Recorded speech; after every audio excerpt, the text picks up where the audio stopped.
culpa é mesmo do ministro? Esta era a pergunta que todos deveriam estar a fazer depois do problema com a classificação digital dos exames nacionais que estamos a assistir este ano. Mas ao invés disso, está o caos instalado e muitos pedem a demissão do ministro. Mas será mesmo culpa dele? E sim, eu sei, o Ministro da Educação é o responsável político máximo e foi este governo, atualmente em funções, que decidiu generalizar o processo de avaliações em 2026. E foi também este governo que teve de decidir se estavam reunidas as condições para avançar. Mas a responsabilidade política que se exige em praça pública nos dias de hoje não irá resolver a causa técnica que gerou todo este caos, com alunos sem notas, notas inéditas. Onde é que já se viu notas negativas e alunos com nota suspenso? E professores desesperados com o sistema que tinham em mãos. Mas vamos por partes, porque discutir temas sem contexto e conhecimento de causa não nos leva a lado absolutamente nenhum. Só fazemos barulho e não saímos do sítio. Se queremos e devemos exigir justificações, temos de saber a quem as exigir e como as exigir. E eu, como profissional na área das tecnologias, com mais de 10 anos de experiência na área da garantia de qualidade de software, sinto que tenho, de certa forma, algum lugar de fala para te ajudar a entender este tema. Mas antes de entrar em detalhes sobre a parte técnica, vamos olhar para uma linha do tempo. O sistema que está por base de toda esta confusão, o SCOI, Sistema de Classificação Online do IAV, começou a ser desenvolvido internamente pelo IAV em 2016. Repito, em 2016, ou seja, há 10 anos. Depois disso, existiram contratos com entidades externas em 2017 e 2023 para implementação do módulo de provas práticas e atualização do mesmo. Existiram também duas experiências piloto com provas digitais ao longo deste tempo.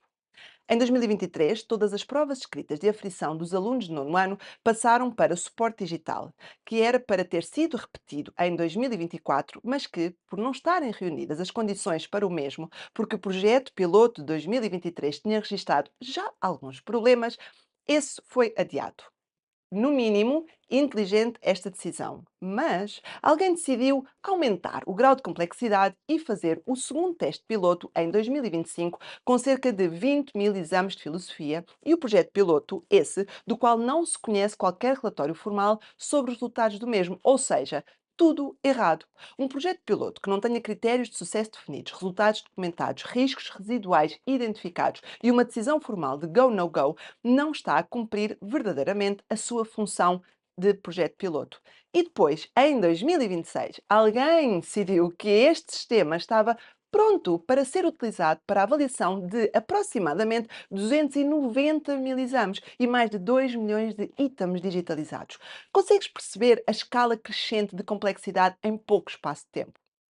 Mas este incremento de exigência ao sistema até poderia não ter sido crítico de todo, nem ter tido o resultado que aos dias de hoje se vê, se tivesse sido feito com estrutura, conhecimento, pés e cabeça, ou seja, com real conhecimento sobre o que é que significa a implementação e desenvolvimento de um software com este nível de complexidade, criticidade, exigência e detalhe, e também com uma correta avaliação dos resultados das provas piloto do mesmo e acredito, a decisão sensata provavelmente seria não avançar, como aconteceu.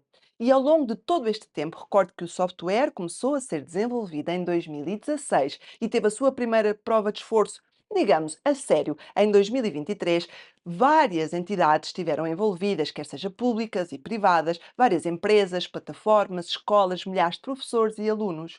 Por isso, quando um sistema crítico falha, procurar um único culpado pode ser um enorme erro. Ou seja, achar que com a admissão do ministro tudo se resolve não é assim tão linear, porque existe muito mais por detrás que é preciso descobrir, investigar e analisar.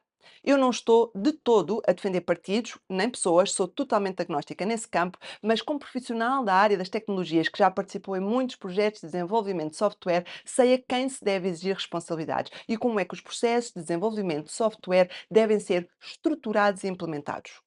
Porque a pergunta que se deve fazer aos dias de hoje não é apenas quem é que é o responsável? Porque, atenção, isto não é uma caça às bruxas e não existe apenas e só um culpado. Devemos também questionar sobre quem é que conhecia os riscos desse sistema crítico e delicado. Quem é que foi aquele que analisou os resultados dos testes pilotos de 2023 e 2025? E quem é que, com base nessa informação, decidiu avançar, tendo por conhecimento todos os problemas que foram existindo? E mais, quem é que tinha o poder de dizer que o sistema ainda não estava preparado? Porque sim, também é preciso coragem para dar um no-go a uma release. Eu sou a Patrícia Duarte Mateus, aqui é a portuguesa e quero ajudar-te a entender este caso e caos tecnológico, e não só, que assola o panorama nacional. Por isso, ao longo dos próximos vídeos, vou dar-te a entender um bocadinho mais porque é que a plataforma falhou.